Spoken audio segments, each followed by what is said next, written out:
Satu kali guru kami wafat, Maulana Syekh Muhammad Nuruddin Al-Khalidi An-Naqsyabandi. Ketika beliau wafat, itu hujan Masya Allah.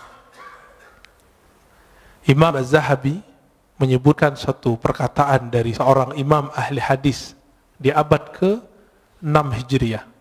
Apa kata beliau? Ciri-ciri seseorang itu meninggal dirahmati Allah, maka Allah kirim malaikat dalam bentuk awan. Fayughfar lahu, maka diampuni baginya. Kalau guru saya ini bukan hanya awan, itu hujan dari beliau sakaratul maut sampai esok pagi, sampai kemudian kita kuburkan, itu hujan gak berhenti. Apa yang ajaib? Keluar dari rumah, itu rumah gadang, ya. Turun dari rumah itu ketika kita bawa keranda, itu hujan berhenti. Kayak ada yang kendaliin. Masuk masjid, hujan deras, dan itu sangat ajaib. Ketika selesai sholat, kita zikir, tahlil, segala macam, kami keluar, hujan berhenti. Tapi di saat ketika mau jadi imam, orang yang beliau angkat jadi wakilnya, itu seorang yang ummi, bacaan Qur'annya nggak bagus.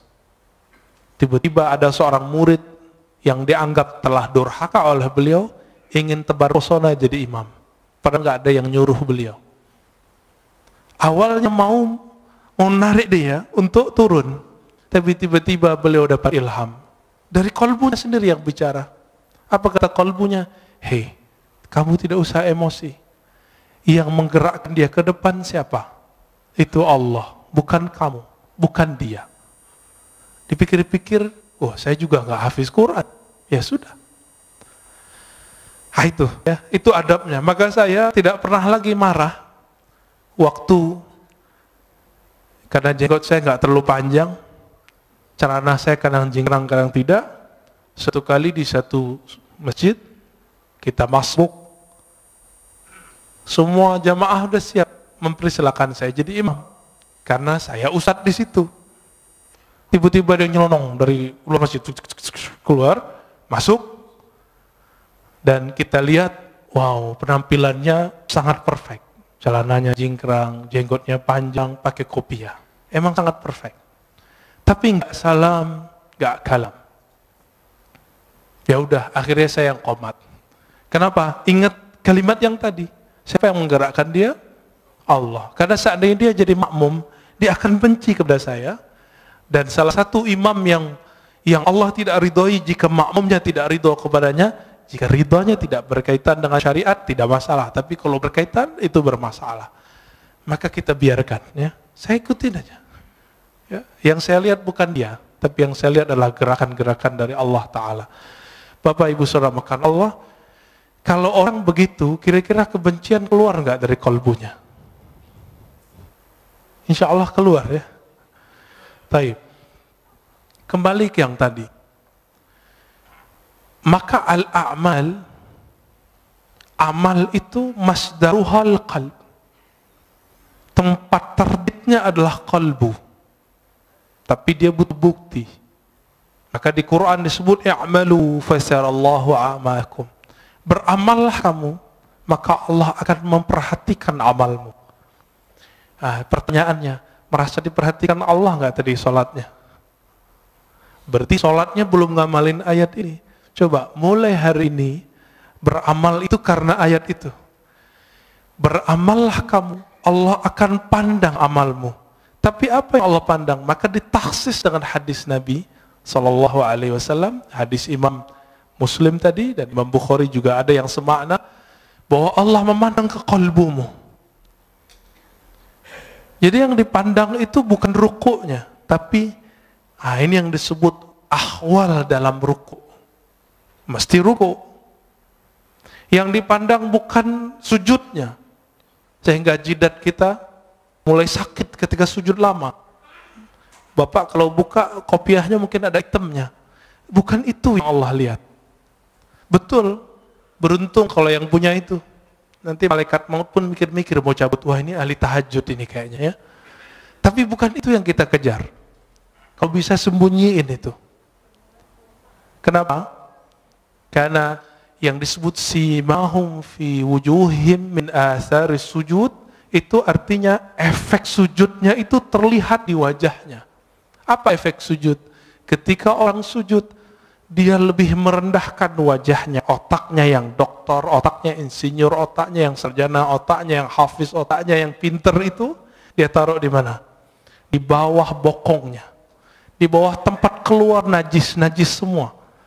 Maka orang-orang ini dihina orang tidak akan marah. Kenapa? Dia sendiri telah menghinakan dirinya di hadapan Allah Ta'ala. Bukankah kita, Bapak soft nomor 2, bukankah dibelakangi oleh orang yang soft depan? Itu kita sudah biasa menghina diri. Tapi kenapa kemudian jika disinggung orang sedikit ngamuk? Ini yang tidak wajar di kolbu. Berarti belum salah. Kolbunya belum saleh. Dalam kalimat ini dikatakan, jadi keadaan fisik itu selalu menerjemahkan keadaan kolbu. Jika kolbunya sedang tawadu, dia pasti ruku. Jika kolbunya sedang bersah diri, pasti dia mengatakan la haula wala quwata illa billah. Jika kalbunya sedang menta'zim Allah, pasti dia mengagumi dan mengatakan subhanallah. Subhanallah itu bukan maha suci, itu terjemahan biasa. Subhanallah artinya maha hebat engkau ya Allah. Bapak saramakanallah ikhwan akhwat fillah. Oleh karena itu Nabi SAW 13 tahun itu tidak diwajibkan sholat. Coba lihat. Berapa lama Rasulullah berdakwah? 13 tambah 11. 13 tahun gak wajib sholat kecuali sekali semalam. Surat Al-Muzammil. Qumil laila, bangunlah malam hari, itu aja. Meskipun 3 tahun sebelum hijrah, beliau telah dapat kewajiban 5 rakaat, 5 rakaat, beliau belum wajib sholat. Kenapa? Karena Nabi yashtaghil bi amril qalb. Nabi sibuk dengan perkara kalbu. Coba lihat ayat pertama turun, Iqra, bacalah. Surat Muzammil, wazkurisma rabbik, sebutlah nama Rabbmu. Menyebut nama Allah, membaca nama Allah, itu dengan kalbu baru terasa. Ya, baru pakai lisan. Makanya beberapa ulama kita zikir ya Allah, ya Allah, Allah, Allah, Allah, itu ngamalin surat Al-Muzammil itu. Nggak usah pakai dalil-dalil aneh, itu dalilnya. Ini kan susah debat, ya, nyari-nyari dalil. Karena ada ustadz yang mengatakan bid'ah zikir Allah, Allah. Kenapa? Zikir harus dengan kalimat yang jumlahnya kamilah, jumlah mufidah, kalimat yang lengkap. Memang kalimat Allah kurang lengkap. Bukankah ada ayat kulillah, katakanlah Allah, ada kok. Dan itu satu kalimat. Satu kata tapi menilainya satu kalimat. Waladzikrullahi akbar, dan sungguh menyebut Allah itu lebih besar dari semuanya. Oleh karena itu Badi'uz Zaman Sa'id Nursi itu di bersalahnya yang jilid 6 mengatakan ulama-ulama ahli qalbu untuk menghabiskan ego al-ananiyah itu mereka hantam dengan menyebut nama Allah, Allah, Allah, dan itu ada efeknya. Apa nama yang dimasukkan ke dalam kolbu, itulah nanti keluar. Karena air yang dimasukkan ke dalam kendi, dalam gelas, jika putih keluarnya putih, jika hitam keluarnya hitam. Jika yang dimasukkan asma'ul husna, maka keluarnya adalah akhlak yang hasanah. Jika yang dimasukkan hubbud dunya, maka keluarnya itu tamak. Kalau ustadz itu lebih bahaya. Dai itu kalau hasad, hasadnya ulama itu bawa dalil. Coba lihat di YouTube itu. Itu membedain orang hasad nggak hasad gampang di situ. Ya, terlihat isinya kebencian, kebencian, kebencian. Sebanyak itu ayat yang mengajarkan bahwa mukmin itu bersaudara, ayo cari titik temu, tapi dia mencari perbedaan. Kita susah-susah untuk mengislah orang, dia bermujahadah, berjuang untuk memecah orang. Kawan kita ada di Meranti sana, namanya Ustadz Fauzi kalau nggak salah. Itu masuk ke suku Akit, suku asli pribumi, untuk mengislamkan orang sana. Tiba-tiba masuk satu kelompok kawan ini untuk nyalahin semua. Akhirnya gagal lagi dakwahnya. Tapi kemudian beliau terus, yaitu diangkremin terus kayak ayam. Mereka kan datang cuma sekali, ini datang terus, ya. Bahkan tinggal di situ. Itulah khuruj fisabilillah selama-lamanya di situ. Ya nggak butuh lagi khuruj 3 hari itu, nggak butuh lagi khuruj 40 hari. Kenapa? Satu nafasnya telah khuruj, satu nafasnya telah jihad fisabilillah. Siapa yang berani, Pak, meninggalkan tengah kota, pergi ke pelosok, tinggal di situ? Ya, saya pun nggak kuat. Ya, semoga Allah jaga dai-dai kita di pelosok, di perbatasan. Amin ya rabbal alamin.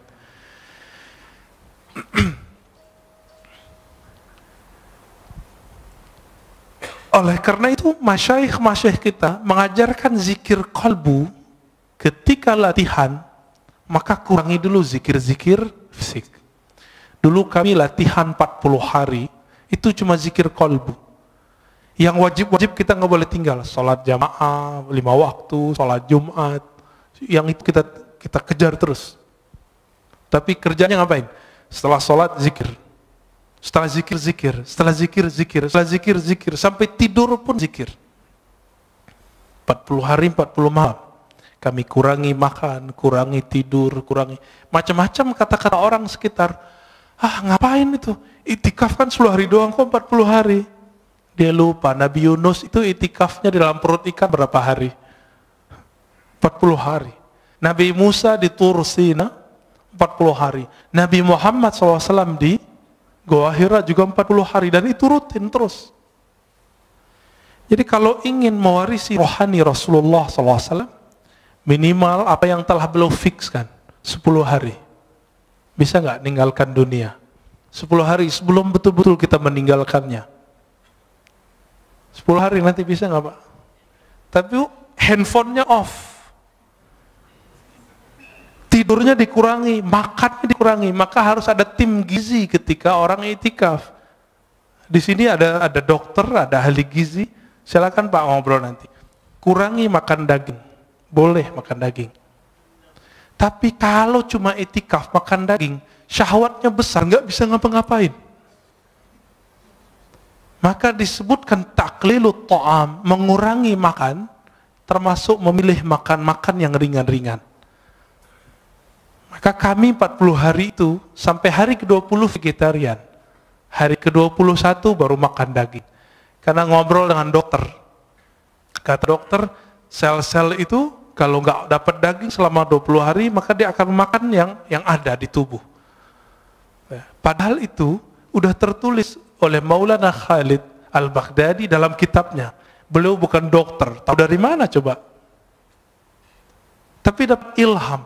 Maka ilham qalbu, jika dipertemukan dengan kajian-kajian ilmiah, ketemu. Karena ilmu itu dari Allah Ta'ala. Ilmu dari Allah. Allah yang disebut Al-Alim, sumber semua ilmu. Jika dipertemukan ilmunya orang belajar grammar dengan orang belajar manhaj qalbu sama.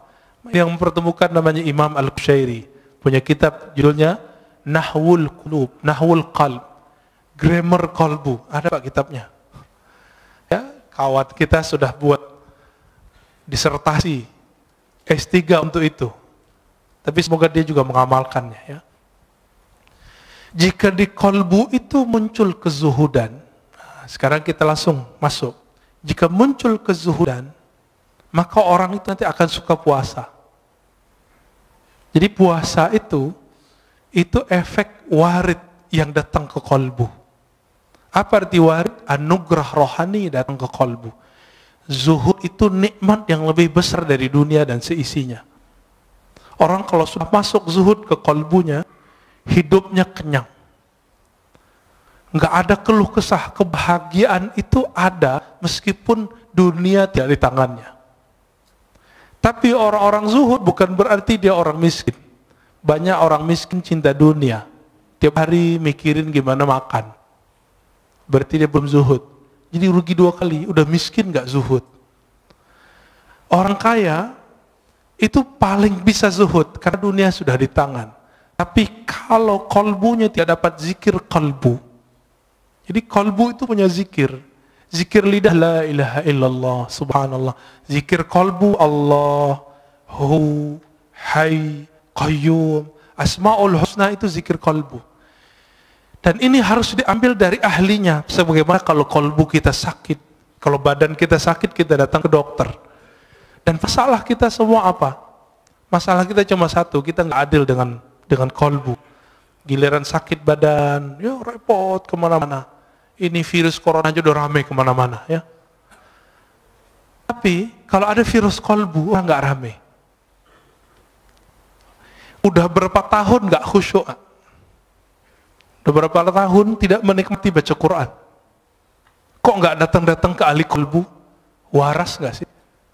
Itu adil nggak? Ini yang disebut innallaha yuhibbul muqsitin. Maka Allah sebut orang-orang yang berilmu yang adil itu qa'iman bil qist. Orang-orang yang berilmu itu dia betul-betul adil terhadap dirinya. Kita nggak adil. Cari dunia dari pagi jam 6, pulang pun jam 8, 12 jam. Tapi cari akhirat, kita ajak setengah jam aja bilang apa? Ustadz, saya ini sibuk. Ada seorang ibu-ibu minta diajarkan zikir, kita ajarkan zikir. Terus bilang, Ustadz, nggak ada zikir yang ringan, saya ini sibuk. Saya tanya, ibu umur berapa? 70. 70 karyawati, pragawati. ASN. Enggak, terus apa sibuknya? Bingung juga dia. Berarti selama ini kita ini sok sibuk. Dan semua orang mengundur amalnya sampai dia udah tua. Berarti warid belum datang ke kolbunya. Dia memulai amal selama ini selalu dari zahir, belum dari kolbu. Maka Imam Bahauddin Syah Naqsyaband mengatakan apa? Ketika orang sibuk dengan perkara zahir, maka kajian zikir pertama kami adalah zikir kalbu. Bidayatu tariqatina, nihayatu turuq. Awal dari cara zikir kami adalah akhir dari semua zikir yang dipelajari oleh orang-orang di luar. Itu manhaj beliau. Jadi orang kalau sudah sibuk zikir salat baru zikir kalbu. Kalau beliau enggak, kalbu dulu. Kenapa? Ala wahyal qalb. Inilah zikirnya ulama-ulama ahli kalbu. Jika masuk ke kalbu itu al-hirs. Hirs itu ada kesukaan, kerajinan, ya, ada perasaan senang. Maka orang ini akan rajin tahajud, rajin sedekah, rajin semua zikir itu kayaknya ringan di tangannya, ringan di lidahnya. Bapak saudara makan Allah. Dulu seorang kawan saya berdoa, Allahumma adim alaina zikrak. Ya Allah, dawamkan zikir kami kepadamu. Saya tegur, jangan doa begitu. Yang Nabi ajarkan, Allahumma a'inni ala zikrik. Ya Allah, bantu aku menyebut namamu. Karena Nabi tidak pernah mengajarkan, ya Allah, dawamkan zikir di kalbu kami. Itu mustahil, kecuali Rasulullah SAW. Dalam sholat pun kita masih ingat selain Allah Ta'ala. Jika yang datang di kalbu itu syauq, rasa rindu yang dalam, maka orang ini biasanya zikirnya mulai bergerak. Nah, zikir ini yang jarang datang ke kita. Minimal gerak matanya nangis, itu zikir rindu. Jadi rindu itu datang dulu ke kalbu, baru saat dia berzikir ada rasa nangis. Bukankah sebagian bapak ibu ketika mendengarkan imam kita tadi sholat teringat mana? Sudais, ya. Semoga Allah muliakan beliau. Amin. Kita teringat itu. Bagi mereka yang punya pengalaman sholat di belakang Sudais, dia rindu, dia bisa nangis. Itu baru rindu dengan imam dunia. Imam sholat di Mekah. Bagaimana imam al-a'immah Sayyidina Rasulullah SAW. Maka orang ini saat mengatakan Allahumma salli ala Sayyidina Muhammad, air matanya pasti mengalir. Itu yang disebut dalam syair-syair Hisan bin Sabit. Kullul qulub Semua kalbu itu rindu kepada Nabi. Tapi bukti rindu itu hanya satu. Dumu'ul ain. Ketika air mata itu berkaca-kaca, ketika air mata itu mengalir. Atas dasar itulah ulama kita punya majelis khusus, namanya majelis sholawat. Karena itu majelis kerinduan. Imam Ibn Arabi yang disesatkan orang di zamannya, dia jauh dari semua kesesatan itu. Karena beliau ahli hadis. Saya S1 meneliti beliau. Ibn Arabi menulis kitab Tarjumanul Ashwaq. Sebelumnya beliau seorang ahli hadis, meriwayatkan hadis dengan sanadnya sendiri sampai ke Rasulullah. Berguru kepada Imam Bukhari di zamannya, namanya Ibnu Asakir, dan Imam Muslim di zamannya, yaitu Imam As-Silafi. Imam Ibn Arabi menulis Tarjumanul Ashwaq, terjemahan para perindu, kalbu yang merindu. Dan salah satunya di situ ada kerinduan kepada Rasulullah Sallallahu Alaihi Wasallam. Orang yang rindu kepada Rasulullah pasti dia rindu kepada orang yang membuat dia rindu kepada Rasulullah. Siapa yang mengajarkan kita rindu kepada Rasulullah? Guru-guru kita. Guru-guru ini yang mengajarkan rindu. Maka rindu kepada Rasulullah itu bersanad. Ini yang Nabi katakan, tuba liman ra'ani wa amanabi. Tuba liman ra'ani wa liman ra'aman ra'ani. Beruntung orang yang memandangku. Kalau nggak ketemu aku, dia ketemu murid-muridku atau murid dari muridku. Ini yang disebut tuba.